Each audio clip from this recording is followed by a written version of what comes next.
araw mga tropa. Siya ang aming mamagot na si Duro. 3 linggo pa lang kanyang mga bisiro na si Pepe at Pilar.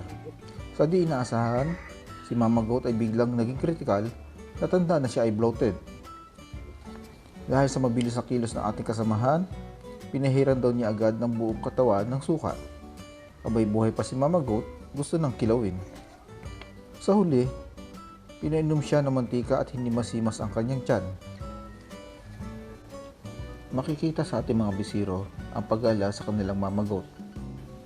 Nasa pintuan lang sila at naghihintay sa kanilang ina at hindi sila nalayo.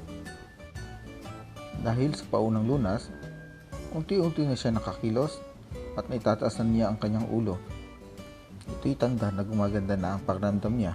Sa pagkakataon na ito, hindi pa rin umaalis sa kanyang mga bisiro sa tabi niya. Nagkaroon na rin ng gana si mamagot kumain.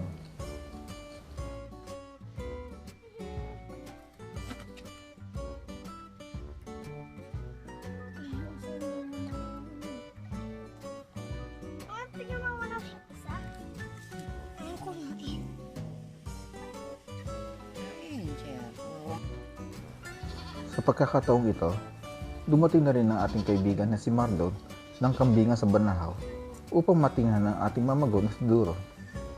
Kasabay na rin ito ang pagbibigyan niya ng vitamin sa iba pa nating kambing. Maraming salamat.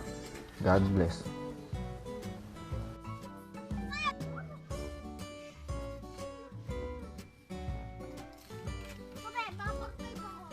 Kaya